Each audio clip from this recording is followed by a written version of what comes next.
À quoi ressembleront nos repas dans 20 ou 30 ans? En 2050, pour nourrir la planète, la révolution pourrait se faire dans nos assiettes. Et si demain, en guise de dîner, nous avions une unique gélule, une barre chocolatée, de la poudre ou même une simple boisson?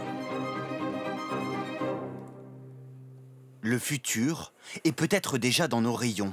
Boissons repas, bar repas, des produits remplis de vitamines, censés remplacer à eux seuls une entrée, un plat et un dessert.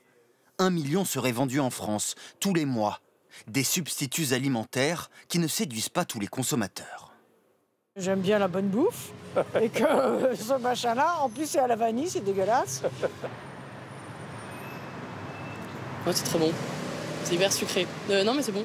Enfin, je pense que de temps en temps, quand on est pressé, c'est bien, mais au quotidien, j'achèterais pas. Je pense pas. S'il y a vraiment cette assurance de ça peut remplacer votre repas, oui, pourquoi pas. Que valent vraiment ces produits? Peuvent-ils remplacer toutes les valeurs nutritives dont nous avons besoin? Ce nutritionniste en doute. Vous voyez, il y a vraiment plein d'éléments qui ne sont pas sains. Le sucralose, c'est pas sain, il vaut beaucoup mieux prendre du vrai sucre. Si on ne se nourrit qu'avec ce type d'aliments, on risque d'abord d'avoir un surpoids, d'avoir un diabète, d'avoir à terme des problèmes cardiovasculaires et des problèmes de cancer. Donc ponctuellement, oui. Régulièrement, non. Ça devient dangereux. Comment alimenter 10 milliards d'êtres humains en 2050, sans surface agricole supplémentaire? Une start-up finlandaise a peut-être trouvé la solution. Une protéine, sous forme de poudre jaune, produite par des bactéries nourries d'air et d'eau, qui par exemple dans cette vidéo promotionnelle, remplace les œufs pour fabriquer des pâtes. Seul Singapour a pour l'instant autorisé sa commercialisation. Alors en attendant dans son laboratoire... Tiens, évocation beurre caramel, je le sens bien aussi celui-là.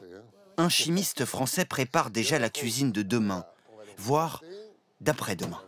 Donc on a maintenant un soufflé, hein. Vous le servez sur la table, vous avez là un dessert. C'est bon, hein.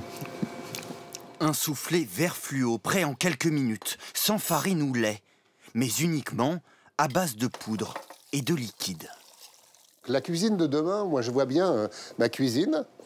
Donc il y aurait les colorants, les odorants, les saveurs, les piquants et les frais, très important, la consistance, et puis j'ai fait le tour. Hein. L'une de ses dernières inventions, le steak du futur sans un gramme de viande.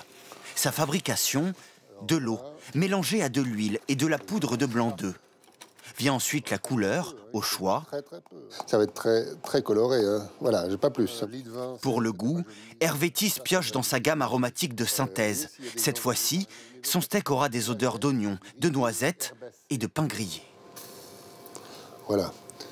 Oubliez la viande saignante. Le steak du futur ressemble à un pancake coloré.